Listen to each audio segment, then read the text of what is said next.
knowledge of our government, it was a tremendous shock. As the Fifth Estate was first to report in 1984, the work that Dr. Ewen Cameron oversaw at his Montreal clinic was shocking. Now the story of Cameron's experiments and the victims' struggle for justice have been made into a riveting movie to be broadcast on CBC television this Sunday and Monday nights. For the victims of the sleep room, the horror has never really ended.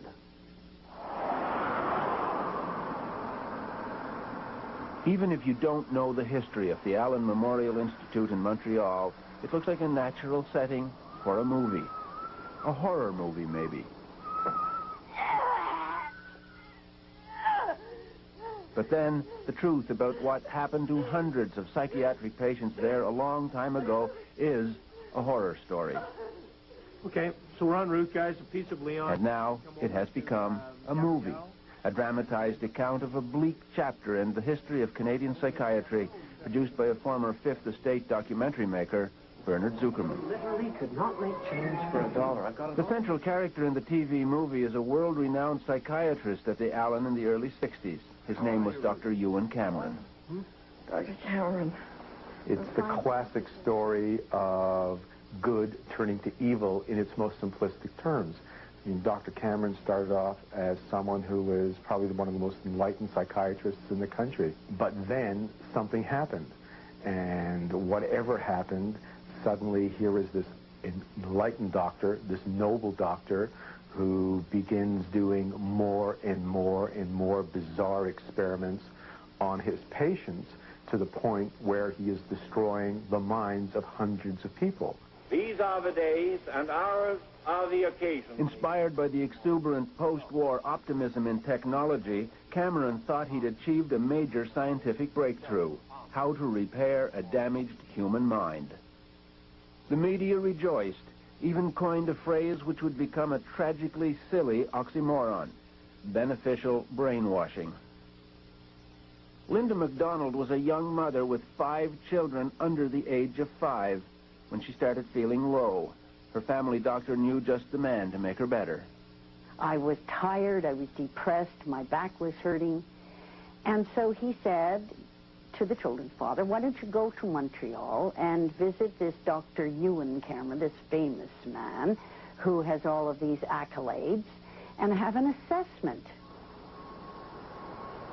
So we went. My medical file even says that I took my guitar with me. And that was the end of my life. Within 3 weeks, Dr. Cameron decided to call me an acute schizophrenic and ship me up to the sleep room. How long did they put you to sleep for? I was in a coma for 86 days. 86 days of unbroken sleep. Yeah. Total comatose state. The theory was simple: erase a disturbed mind and start all over again. One of Dr. Cameron's colleagues at the time was Dr. Peter Roper. The aim, I think, really was to wipe out the patterns of thought and behavior which were detrimental to the patient, which were sick, and replace them with healthy patterns of thought and behavior. I think this may have been stimulated by the effects of the American prisoners of war in Korea, how they seem to have been brainwashed. The movie, called The Sleep Room, dramatizes one technique for brainwashing: extreme sessions of electroshock therapy, massive jolts of electricity 3 or 4 times a day for weeks. According to her hospital records, Linda MacDonald had 100 of these treatments. She entered hospital for treatment of what we can now guess was postpartum depression. Her records show the results of shock and radical drug therapy. May 15th shows some confusion. June 3rd knows her name, but that's about all. June 11th doesn't know her name. I had to be toilet trained. I was a vegetable. I had no identity, I had no memory, I'd never existed in the world before. Like a baby. Just like a baby that has to be toilet trained. She eventually went home, her depression gone, and her entire previous life gone with it. And this is one of the twins. That was in '62 before I went to the Allen. And this is the same one, I think. I just look at the pictures and I know who that is, who they are, but I don't remember them as my children at all. I mean, I know that they came from my body, but there's no, that's all. I don't know, and that's because I was told that. So these are my children. Robert Logie was little more than a child himself when he was referred to Dr. Cameron. He was 18. He had a sore leg. His doctor thought it was all in his head and sent him to the Allen. Like Linda MacDonald, he went through a nightmare of shock therapy and drugs, including LSD. Well, I was given LSD about every second day and injected. And sometimes it was mixed with sodium amytal and other drugs. 88.1 on 1, take 2. Yep. Most of the drugs were experimental, but suitable for brainwashing, or as Cameron preferred to call it, depatterning. Then, during the long sleep, the patient would be forced to listen to subliminal messages that were supposed to print new, sometimes bizarre thoughts on his blank mind. I was aware of the speaker under my pillow. I was aware of the words. Which were? You killed your mother. You killed your mother. Yeah. Who was alive and well. Who was alive and well. And over and over again, this voice is well, like I say, it takes about 2 seconds to say that message. And this was going on for 23 days. And when I went home, after being there, and when I went home, my mother was there, and why was she there? And it didn't make any sense. So what was going on here? Dr. Ewen Cameron was at one point head of the World Psychiatric Association and is still admired by some of his former colleagues. Dr. Peter Roper. What is the possibility that we had a good, well-motivated man whose ego and ambition took charge of his professionalism and led him into some fairly dark places?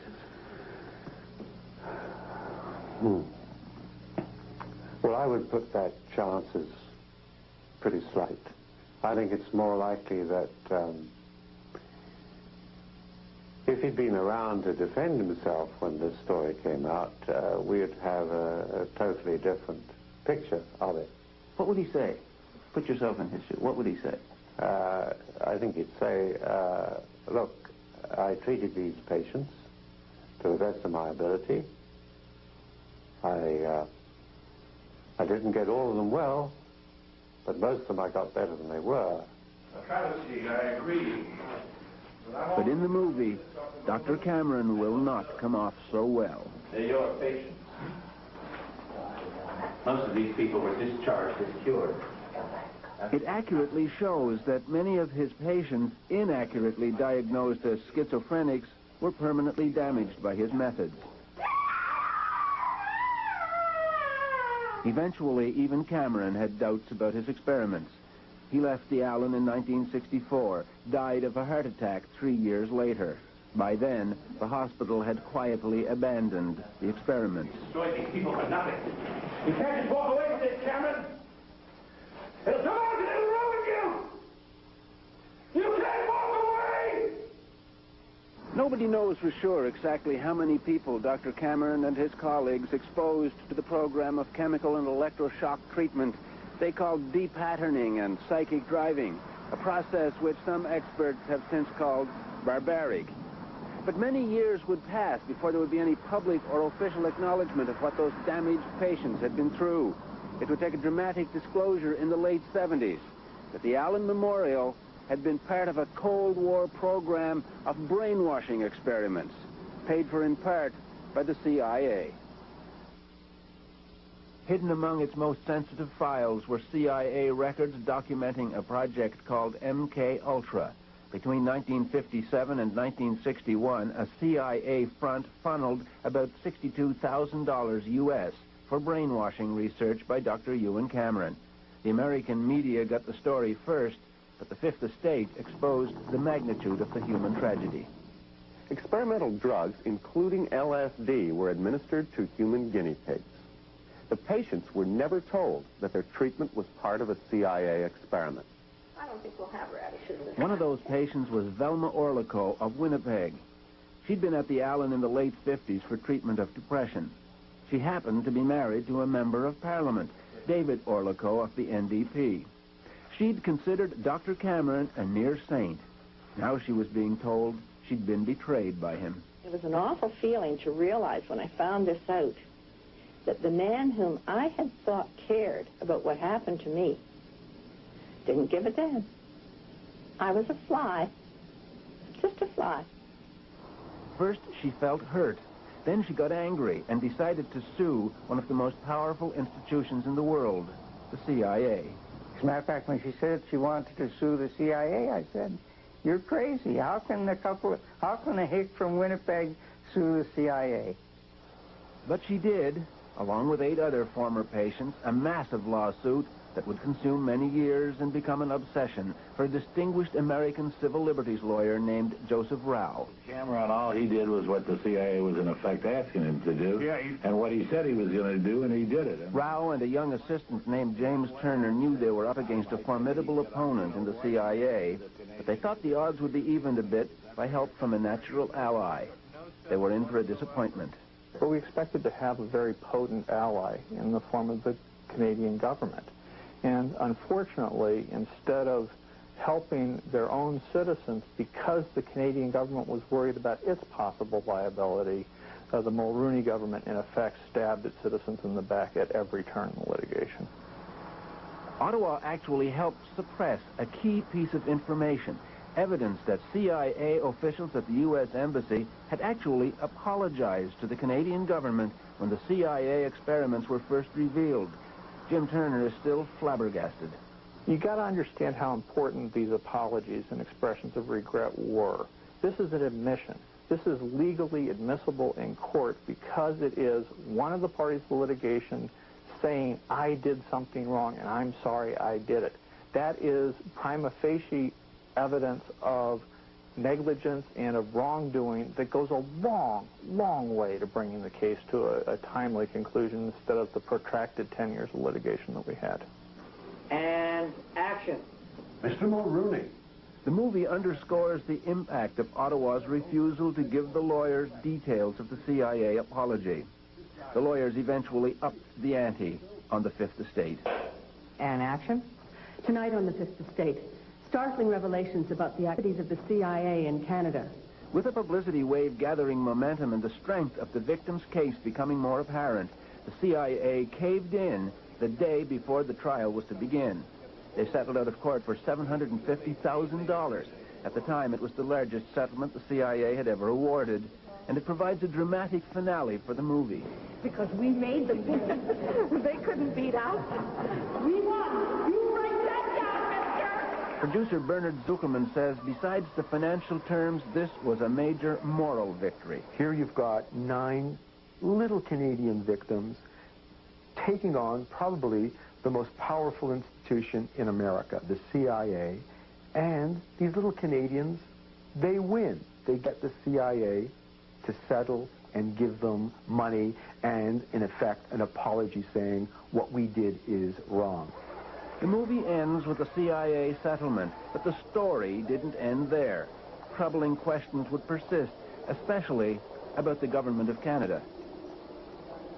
So why was Ottawa so ambiguous when it came to helping some Canadian citizens get compensation from Washington for what they endured in a program that was inspired mostly by American Cold War fears?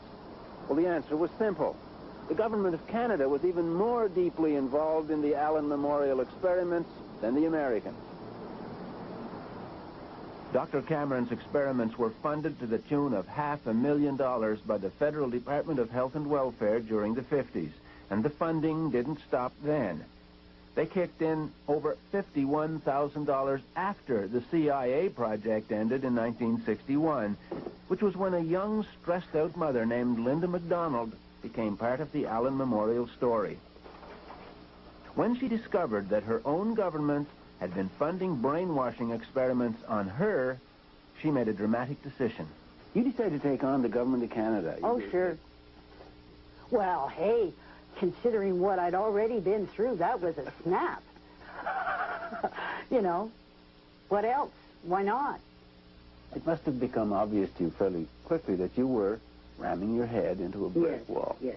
I'm stubborn, too. It got to the point where every time, whether it was John Crosby or Raina Titian or then the Honorable Kim Campbell, it got to be, you guys, we're gonna stay alive. And I said that to Brian Mulrooney, too. If you think I'm going away, you've got another thing coming. I'm not going to go away. I finally discovered... Linda MacDonald would hound the federal government for 4 years before finally in 1992, Ottawa grudgingly agreed to compensate her and some of Dr. Cameron's other victims $100,000 each in exchange for signing away the right to sue the government or the hospital. But it was an ambiguous victory. Ottawa refused to acknowledge any wrongdoing at the Allen, a conclusion backed up by a legal review of what happened there. The report by a prominent progressive conservative lawyer relied partly on expert advice from Dr. Frederick Grunberg, one of Quebec's leading psychiatrists, who made two controversial assertions: that patients hadn't suffered irreparable harm and that they had consented to the treatment. Well, what I meant is that the patients who were admitted at the Allen Memorial Institute were patients who went in voluntarily. So the sort of consent they gave is what was went on was a sort of general consent to the hospital, the sort of consent that was given for surgery or for any other procedure. Consent had nothing to do with it. Dr. Cameron did not describe the treatment. He did not clarify. He did not give any way, shape, or form any kind of a hint of what was going to happen. That's not consent. And I don't even know whether he talked to me, because I'll never remember anyway. Dr. Grunberg shares a widely held view in his profession about the legacy of Dr. Ewen Cameron. I think he was a misguided man. He worked on a sort of a poor theoretical basis, and I think he was imprudent, considering. But I am convinced, and I'm still convinced, that he really wanted a therapeutic breakthrough. He had this motivation that he was going to break this terrible condition. You seem to be saying the things that Cameron did were awful, but he meant well, so we'll forgive him. And the victims or the patients will have to live with the consequences. It's not a question of forgiving. As I say, the thing is, we put what he was doing in the perspective of his time. And a lot of awful things were going on. A lot of people are saying, considering the accepted practice and the science available at the time, this was an appropriate thing to do to you. It wasn't treatment, if that's what you're suggesting. It wasn't treatment for anything, not a toenail or anything. It was out-and-out guinea pigs for brainwashing experiments. That's what it was. It's been more than 33 years since the Allen put an end to the practices initiated by its most notorious doctor. It has recovered its world-class reputation as a leader in the treatment of mental illness. Dr. Peter Roper was dismissed from the Allen 2 years after Dr. Cameron left. One of the reasons, he insisted on following Dr. Cameron's technique. Did you argue strenuously to continue the depatterning of your patients? Well, I felt that I had a duty to my patients to give them the best possible treatment. And if there were some that were not responding to any other form of treatment, the only thing left was depatterning for them, then I felt that it should be done. You sound almost nostalgic for the 50s and 60s. Oh, no, it's not nostalgia. It's a question, I think, that bothers a lot of doctors, but it's rather sad if they're prevented from having that treatment because of administrative political or other reasons which had nothing to do with good medical practice. For Linda MacDonald, good medical practice in 1963 turned an emotional crisis into a horror that would haunt a lifetime. Here we are. This feels strange. This spring, she returned to the Ottawa High School, where she graduated in 1957. Hi, Linda. I'm Ann. Aren't you Highland? How are you? Hi. I was in the Liars Club. I don't know if you remember. I don't remember at all. No, I guess not. Oh, and all of these people, we knew all of these people. She has no memory of this place or those times, or even of who she was back then. Oh, here I am. Look at me. Did they call me Linda? Yeah. I am who I am today. My family tells me that I am very much like the Linda that they knew when I was growing up. Gregarious.